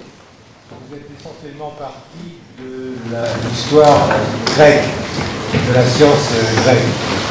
Il n'y a aucune trace de conception cosmologique dans l'Orient. Ça, c'est la première question. Il y en a beaucoup, moi je ne les connais pas, mais Babylone, je vous dis c'est l'Orient. Les Égyptiens ont beaucoup influencé la cosmologie grecque. Je ne sais pas, je ne connais pas les détails, mais je sais que cette influence existe et qu'elle a été étudiée dans tous ces détails, mais moi je ne peux pas vous répondre. Enfin, il y a une influence. La deuxième question, relative à l'astronomie. L'astronomie est une science d'observation essentiellement qu'on essaie d'expliquer par des théories. Donc, ma question est la suivante. Parmi les faits d'observation astronomique, quels sont ceux qui, si j'ose dire, vous titillent, vous incitent à cogiter des espaces plus ou moins tordus tels que ceux que vous venez de nous expliquer? Quels sont les faits d'observation qui vous engagent dans ces recherches théoriques? Je dirais que ce dont je vous ai parlé n'est pas vraiment motivé par la cosmologie, puisque les nouveautés dont je vous parle, c'est essentiellement en fait, les échelles intermédiaires. Ça serait, bon, vous savez bien que la relativité générale et la physique quantique sont des théories qui fonctionnent très bien, mais dont les fondements sont assurés que partiellement. Par exemple, en relativité générale, on peut se dire d'où vient la valeur de la constante G, d'où vient la constante cosmologique, pourquoi l'espace-temps à 4 dimensions et pas beaucoup plus ou beaucoup moins. Bon, ensuite, il y a des problèmes annexes comme celui de la masse cachée, on ne sait pas. Ensuite, quelle est la nature vraiment de l'espace? Est-ce que c'est quelque chose de matériel ou pas? Oui, il y a tout un ensemble de questions qu'on peut se poser en relativité générale. En physique quantique, c'est encore pire. On va se dire d'où vient cette relation, cette fameuse relation d'incertitude qui empêche de localiser, d'où vient la non-localité des objets. Alors, ce sont déjà, quel est le statut des singularités, des divergences qu'on rencontre dans ces deux théories? Ce sont déjà des questions qui mettent en cause la structure de l'espace. Mais là où c'est une opinion peut-être davantage personnelle, moi il me semble que de toute façon il y a des insuffisances conceptuelles de ces deux théories séparément, et d'autre part qui sont encore plus criantes lorsqu'on cherche à les fusionner de manière brutale. Mais il me semble que si l'on change de conception de l'espace, eh bien, d'une part, la fusion pourrait se produire de manière très naturelle, grâce à ce formalisme mathématique, et d'autre part, les singularités, les divergences, les problèmes qu'ont ces deux théories déjà séparément, pourraient disparaître complètement. C'est un peu un vœu pieux, c'est-à-dire je ne peux pas du tout prouver que ça marche, je ne suis pas du tout le seul non plus à penser ça. Alors, il y a un physicien qui s'appelle Roger Penrose, qui pense que la clé du fameux problème de la mesure en physique quantique, qui est l'énigme numéro 1 en physique quantique, c'est la gravitation. Et que donc, le jour où on aura fusionné, c'est-à-dire un jour physique quantique et gravitation, tout ce qui apparaît aujourd'hui comme des problèmes de physique quantique sera résolu. Et selon lui, ça serait dû à la structure microscopique et même ultra microscopique de l'espace-temps. Il y a quelque chose qu'on ne voit pas parce qu'on n'a pas un pouvoir de discernement assez fin, mais qui existerait dans la structure intime de l'espace. Oui, vous avez parlé du dogme aristotélicien, de l'influence du dogme aristotélicien au début de votre exposé.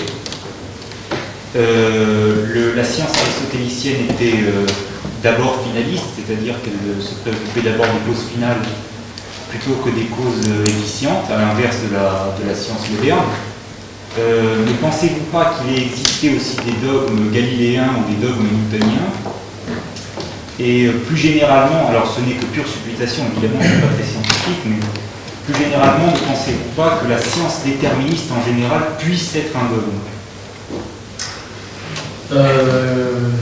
Alors, bon, pour Aristote, je ne connais pas suffisamment Aristote pour pouvoir dire si vraiment c'était des causes finales, mais je pense plutôt que.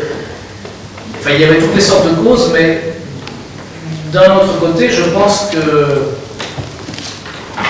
sa description, finalement, était relativement indépendante de sa conception de la causalité. Et d'ailleurs, il me semble que la force de la physique, en général, c'est de pouvoir opérer indépendamment de telle ou telle position épistémologique, de telle ou telle position métaphysique, de telle ou telle position ontologique. C'est-à-dire, par exemple, bon, l'espace. Prenons l'espace. Est-ce que ça existe vraiment ou pas? Je n'en sais rien. Il y a des arguments pour, des arguments contre, mais le miracle, c'est que j'arrive à faire de la physique sans avoir de réponse à la question l'espace existe-t-il ou non? Peut-être qu'il existe réellement, qu'il a une existence en soi, pour autant que ça veut dire. Peut-être qu'il n'existe pas, que c'est simplement, comme le disait Leibniz ou Kant d'une certaine manière, c'est simplement le moyen que j'ai d'organiser la connaissance des phénomènes. à la limite, c'est une question très intéressante, mais pour faire la physique, je m'en fiche, je la laisse de côté. Il me semble que c'est un peu pareil pour la causalité. C'est-à-dire, si vous voulez, les causes finales, enfin, il me semble que la physique est fondée sur l'idée de déterminisme et de causalité dans le sens habituel du mot.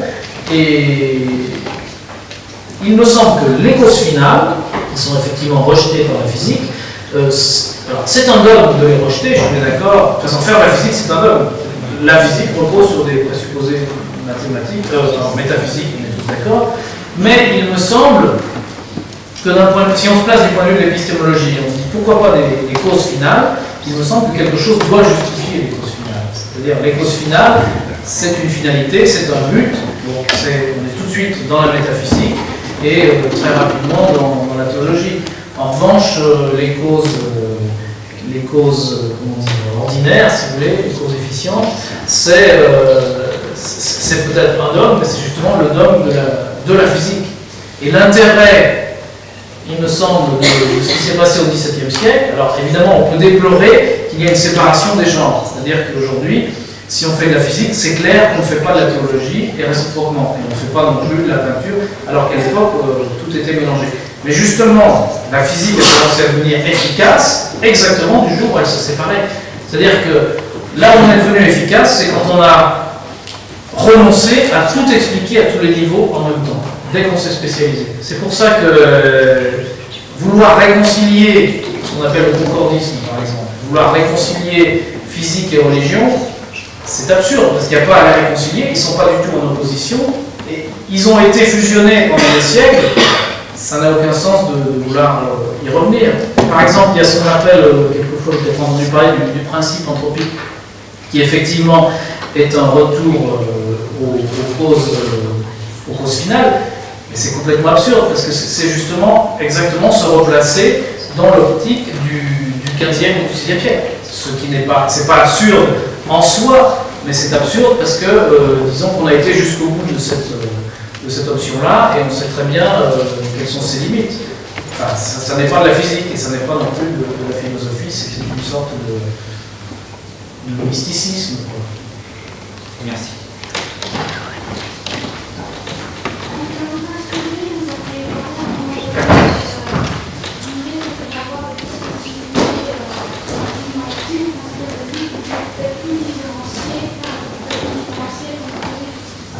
Parce que je n'ai pas tout compris.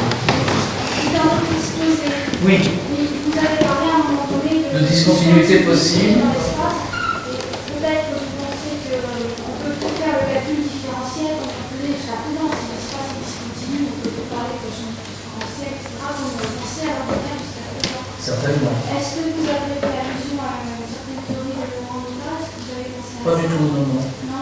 Non. J'aurais voulu savoir parce qu'on parle de ce genre de choses. Non, ça n'a rien à voir. Non, justement, je vous ai dit que quand on définissait un espace, on définissait des niveaux de structure. Donc il y a un niveau de topologie qui permet de parler de la continuité des fonctions, et un niveau de structure différentielle qui permet de parler éventuellement des différenciations de fonctions et de résoudre des équations différentielles. Eh bien, on connaît un moyen simple de construire une structure différentielle, c'est la structure différentielle ordinaire, en partant des points et puis en prenant un modèle, si vous voulez, sur l'espace normal. Mais en fait, on s'aperçoit qu'il existe... alors une structure différentielle, en mathématiques, c'est défini par des axiomes. Et on s'aperçoit que la structure différentielle qu'on construit de manière normale, comme je l'ai dit, obéit à ces axiomes. Mais on s'aperçoit aussi, et ça c'est des travaux très récents, ça date de peut-être il y a 10 ans, on s'aperçoit, de moins de 10 ans je veux dire, on s'aperçoit que l'on peut construire des structures différentielles, donc finalement des manières de dériver les fonctions, autres que celles qui s'imposent à nous sur le modèle de R3. Et ça existe, et certaines de ces constructions correspondent à une structure d'espace où il n'y a pas de point. C'est ce qu'on appelle la géométrie non commutative. Ça veut dire que si vous essayez de regarder la matière, jusqu'ici, c'est une nouveauté. Parce que jusqu'ici, c'est un peu comme l'infini. Oubliez ça. Excusez-moi. Si vous regardez de plus en plus, quelqu'un comme les atomistes aurait dit, eh bien on va aller de plus en plus, puis à un moment donné, on tombe sur les atomes, c'est discontinu, donc on ne peut plus diviser, ça s'arrête là, il y a une fin. Et au contraire, Aristote aurait dit, non, on peut toujours continuer, sans fin, jusqu'au point. Eh bien ça, c'est une conception nouvelle, c'est-à-dire, c'est ni l'un ni l'autre. C'est quelque chose où il n'y a pas de point, mais quand on va avoir une limite, finalement, au-delà de laquelle on ne peut pas aller, mais une limite floue, en quelque sorte.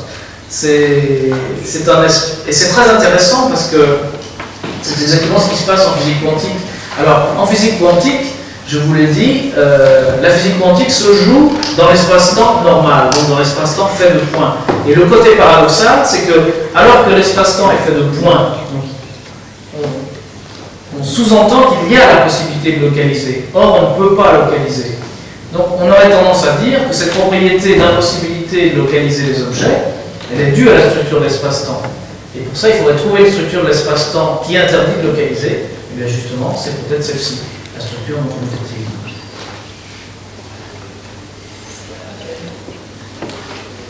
Je voulais savoir si la théorie des espaces fibrés proposait une solution aux divergences de la théorie de la physique quantique et de la relativité générale sur la constante cosmologique. Pourquoi vous associez divergence à constante cosmologique? Bon, enfin, non, mais je vois ce que vous voulez dire. La théorie des espaces fibrés, il n'y a pas de théorie des espaces fibrés du point de vue physique. L'espace fibré, c'est un formalisme dans lequel on fait rentrer la physique quantique et la relativité. Donc, si je prends ces deux théories, comme je l'ai fait là, je les analyse du point de vue des espaces fibrés, mais ça ne les modifie pas. Elles font les mêmes prédictions. Quant à ce dont vous parlez, la constante cosmologique, moi je ne pense pas qu'il y ait de divergence entre les deux théories. C'est-à-dire, la physique quantique n'a rien à voir avec la constante cosmologique. La constante cosmologique, c'est comme la constante de gravitation, c'est quelque chose qui est dans la relativité générale, qui a une certaine valeur. La valeur de la constante cosmologique, on ne la connaît pas, peut-être qu'on est sur le point de pouvoir la mesurer. C'est comme la constante de gravitation, on la connaît parce qu'on l'a mesurée, mais rien ne nous permet de prédire sa valeur. Comme la constante cosmologique, pour le moment, rien ne nous permet de prédire sa valeur. Pourtant, la physique quantique prédit une valeur de la constante cosmologique. Non, ça, si vous entendez ça, si vous le lisez, c'est faux, parce que la constante cosmologique n'existe pas en physique quantique. Alors, ce qui se passe, c'est qu'il existe en physique quantique ce qui s'appelle, ce qu'on appelle quelquefois l'énergie du vide. Il vaut mieux appeler l'énergie d'un état fondamental. Il se trouve que quand on met ce terme dans les équations d'Einstein, il a une influence qui ressemble, qui d'ailleurs n'est jamais identique, à la constante cosmologique. Et il y a beaucoup de gens qui font la confusion, mais ça n'a rien à voir. Ça n'a pas la même forme, conceptuellement c'est totalement différent, ça n'a rien à voir, vraiment. Vous avez fait allusion tout à l'heure à la possibilité d'espace non isotrope, très rapidement. Oui. On voit passer quelques articles de temps en temps relativement disséminés où on parle de preuves d'anisotropie de l'espace. J'aurais aimé avoir votre opinion à l'échelle cosmologique. Oui, effectivement, je ne sais pas à quel article fait allusion, peut-être ce Souillot, non, je ne pense pas. L'électromagnétisme, quelque part. Alors, bon. La découverte de l'anisotropie. Par exemple, supposez que dans l'espace, il y a un grand champ magnétique à l'échelle de l'univers entier. Je ne crois pas qu'on dirait que c'est une anisotropie de l'espace, parce qu'on a tendance à dire qu'un champ magnétique, c'est quelque chose qui est dans l'espace, mais ça ne fait pas partie de l'espace. Donc c'est pas parce qu'il y aura un champ magnétique que l'espace serait anisotrope. En revanche, si c'est un phénomène gravitationnel, c'est tout à fait possible. Il existe, si vous voulez, des modèles cosmologiques où l'espace est anisotrope. Supposez par exemple qu'il soit en rotation autour d'un axe, eh bien cet axe serait dans l'espace une direction privilégiée. Donc voilà un exemple d'espace qui serait anisotrope. Ou supposez que l'expansion de l'univers ne se produise pas à la même vitesse dans toutes les directions. Eh bien, il y aurait encore une anisotropie. D'ailleurs, il pourrait y avoir une expansion dans une autre direction et une contraction dans l'autre. C'est quelque chose, ça ne correspond sans doute pas à la réalité, mais c'est quelque chose qu'on peut imaginer. On pourrait imaginer un modèle cosmologique comme ça. D'ailleurs, ça a été construit. Les observations nous montrent que ces modèles ne sont pas bons pour décrire notre univers, mais ils sont concevables. Ça veut dire qu'on peut concevoir des espaces anisotropes.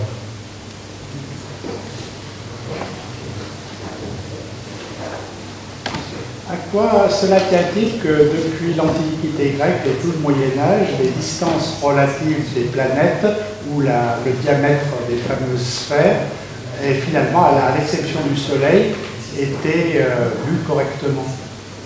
Étaient correctement évaluées. Mesurées parce que... C'est-à-dire que l'ordre de la Lune et des planètes correspond effectivement à l'ordre effectif. Ah, vous voulez dire l'ordre... Ah, ben ça c'est... Je pense que... Bon, par exemple, si vous prenez Vénus, vous voyez que Vénus n'est jamais loin du Soleil. Oui. Ça, c'est enfin, oui, c'est pour ça. C'est le modèle de Tycho Brahe déjà. De Tycho, oui. Oui. Non, je ne sais pas. C'est centré sur la Terre. Il y avait une qualité de mesure ou d'observation qui était très bonne, non? Ah oui, mais ils avaient des très bonnes observations. Ils n'avaient pas une grande précision dans l'angulaire, je dirais. Tycho Brahe, justement, l'a beaucoup amélioré.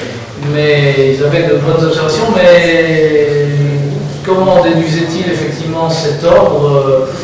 Ça m'a toujours paru évident, mais je suppose qu'il faudrait faire un raisonnement très soigneusement, se mettre, faire un dessin. Il me semble que ça doit aller de soi, mais je ne me suis jamais posé la question. Quand on regarde le ciel. Oui, oui. Non, mais par exemple, oui.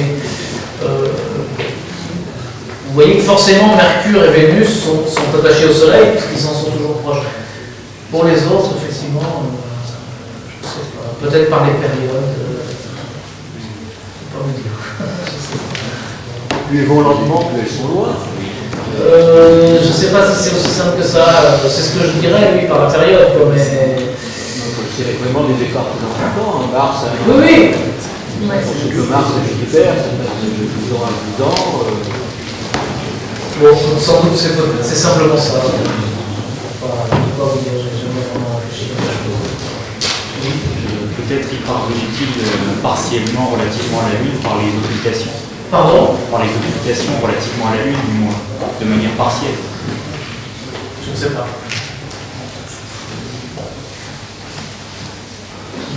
Oui, si vous permettez, est-ce une raison éthique qui pousse les physiciens cosmologistes ou cosmologiciens, je ne sais pas dire, cosmologues, merci, à évoquer la recherche d'une théorie unificatrice? Est-ce que cela part d'un a priori sur un univers monoforme? Ça dépend des physiciens, je dirais.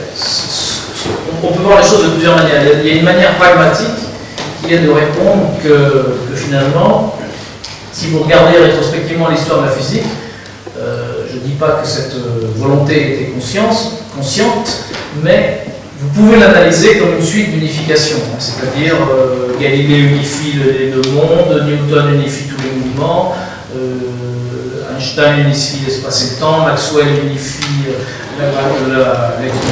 le magnétisme, l'électricité, la lumière, Einstein unifie l'espace, le temps, la matière, la communication. Bon, voilà, donc on se dit qu'on ne sait pas pourquoi, mais ça doit aller encore plus loin, ça doit continuer. Si vous voulez, le moteur de la physique, d'une certaine manière, par une analyse rétroactive, qui est effectivement peut-être tendancieuse, mais montre que ça semble marcher. Donc puisque ça a marché, ça devrait continuer à marcher. C'est une motivation, je dirais, simple, mais qui, à mon avis, est très effective. Alors ensuite, on peut se dire, mettons que ça marche, pourquoi ça marche? Alors là, je dirais, il y a deux courants de pensée. Il y a ceux qui se disent, ben, pour des raisons, effectivement, peut-être pas éthiques, mais en tout cas, je dirais, métaphysiques, ou peut-être même religieuses, j'en sais rien, mais vous allez dire, le monde doit avoir une unité. Ça, c'est un dogme. Non, mais j'en sais rien. Vous pouvez penser, par exemple, vous croyez en Dieu, vous allez dire, Dieu a créé le monde avec une unité. Et cette unité, je dois la retrouver. Vous faites la grimace, mais c'est comme ça que fonctionnait Kepler, c'est comme ça que fonctionnait Newton, Galilée, fonctionnaient tous comme ça. Bon, Einstein aussi d'ailleurs, je pense. Donc, vous pouvez penser ça. Il y a des physiciens qui pensent certainement comme ça. D'autres physiciens penseront différemment, ou peut-être d'ailleurs les deux, ils vont dire le monde où il est ni unifié ni pas unifié, mais le processus même de la pensée c'est une recherche d'unification. C'est-à-dire, si je veux penser à des phénomènes et y réfléchir, par définition même de ce que c'est que la pensée, je vais tenter de les unifier, de les réunifier. Et la physique étant, je dirais, un mode particulier de pensée, rentre tout à fait dans ce cas, donc cherche à unifier les phénomènes. Et c'est vrai que, ne serait-ce que d'un point de vue pratique, c'est plus pratique d'avoir une seule théorie que d'en avoir plein. Même les pires positivistes, c'est-à-dire qui ne croient absolument pas, qui non seulement ne croient pas à l'unité du monde, mais qui ne croient même pas à l'arrêté du monde, donc ça ne pose pas le problème de savoir s'il y a unité ou pas, eux ils disent, quand on fait de la physique, là, autant chercher à unifier parce que c'est efficace. Quand on a unifié, on a forcément quelque chose de plus efficace. Donc vous voyez, vous pouvez avoir différentes manières de justifier votre position, mais il semble en tout cas que jusqu'à maintenant elle ait été efficace. Peut-être que c'est une simple illusion, mais en tout cas ça motive beaucoup de recherches. Ça peut paraître aussi utopique que les anciens qui voulaient que ce soit que des cercles. Oui, peut-être qu'on va s'apercevoir que. Mais enfin, d'un autre côté, bon, par exemple, la physique quantique vous dit que certains phénomènes obéissent aux préceptes de la physique quantique, justement, sauf la gravitation. Donc, ça veut dire le monde, il est quantique, mais du point de vue de la gravitation, il est classique. Ça paraît, il y a quelque chose qui paraît choquant, parce qu'on se dit, par exemple, bon, l'espace et le temps. Apparemment, on a l'impression qu'il existe l'espace et le temps commun à tous les phénomènes. Or, aujourd'hui, l'espace, vu du point de vue de la relativité générale, et l'espace, vu du point de vue de la physique quantique, le temps c'est pareil, sont très différents. Donc, on a envie de se dire, ben, peut-être qu'on devrait les réunifier. Mais peut-être aussi que c'est une utopie et que la réponse, c'est que l'espace n'existe pas et que l'espace de la physique quantique et celui de la relativité générale sont fondamentalement différents. On n'arrivera jamais. Bien sûr, peut-être que c'est possible, mais si on ne croyait pas à quelque chose, je crois que tous les acteurs de la physique ont cru à quelque chose. Il y en a beaucoup jusqu'à Einstein qui étaient vraiment complètement religieux, il y en a d'autres, leur religion c'était l'athéisme, mais je crois que finalement c'est à peu près la même chose. Donc il y a toujours quelque chose qui les pousse. Excusez, mais dans mon esprit, il me semble que la recherche d'unification dans ce domaine précis, c'est en quelque sorte une justification a priori de la théorie du Big Bang. Or, il peut y avoir, et il y a des savants qui se considèrent comme évidents, bien entendu, qui n'acceptent pas encore le Big Bang. Je dis, excusez-moi, mais bon, encore je le parle, qui n'acceptent pas le Big Bang. Auquel cas, il est possible que cette recherche d'unification leur est moins nécessaire, peut-être. Je ne sais pas. Personnellement, je ne lis pas cette recherche d'unification au modèle de Big Bang. Du moins, pas directement. Bien sûr, il y a un lien, mais je veux dire, si demain on me montre que les modèles de Big Bang ne sont pas les bons, je crois que ni moi ni personne d'autre, ça ne nous empêchera de continuer à rechercher une unification des forces de la même manière avec à peu près autant d'ardeur. Cela dit, les modèles de Big Bang, c'est un cadre assez général. Et il y a des détails qui sont contestables, mais des grandes lignes qui sont difficilement... C'est-à-dire, c'est très subtil, parce que on peut contester les modèles de Big Bang, mais justement, je crois qu'on pourra les contester vraiment que lorsqu'on aura une théorie du genre, une théorie unificatrice, parce que je crois qu'on peut contester les modèles de Big Bang que le jour où on aura complètement changé nos concepts. C'est-à-dire que tant qu'on pensera à l'espace comme on y pense aujourd'hui, autant comme on y pense aujourd'hui, on ne peut pas contester le Big Bang. C'est-à-dire que dans notre cadre de pensée, le Big Bang, c'est la théorie qui s'impose absolument. C'est comme, si vous voulez, si vous voulez dire la Terre ne tourne pas, bon, si on changeait ce que c'est que l'idée d'un corps solide, d'une rotation, de l'espace, peut-être que ça aura un sens de dire la Terre ne tourne pas, mais aujourd'hui ça n'en a pas. Et le Big Bang, c'est pareil, il y a une expansion qu'on observe qui se manifeste à nous très directement. Donc si on voulait la contester, il faudrait vraiment que l'on ait des notions, des théories complètement nouvelles, et des notions complètement nouvelles de l'espace et du temps. sujet. Qu'est-ce qui fait qu'il y a énormément de complexité à unifier ces quatre grandes forces fondamentales pour arriver à une théorie unificatrice? Il y a des domaines, il y a des avancées qui se sont faites pour certaines forces, mais oui. Bah, je vous donne un exemple. Par exemple, c'est que la physique quantique, telle qu'elle est exprimée actuellement, elle est exprimée dans le cadre d'un espace et d'un temps qui sont absolus, donc qui ne peuvent absolument pas changer. Or, la physique quantique, c'est finalement une théorie, c'est ce qu'on appelle une théorie non séparable. C'est-à-dire que si vous avez deux particules ou deux objets qui ont interagi entre eux, normalement, vous pouvez les décrire comme un système, comme un seul système, même si elles sont très séparées. Or, dans l'univers, vous voyez bien que les particules interagissent toutes entre elles. C'est-à-dire que si vous prenez toutes les particules dont nous sommes faits dans cette pièce et même sur toute la Terre, toutes ces particules ont interagi entre elles, ne serait-ce que par la gravitation.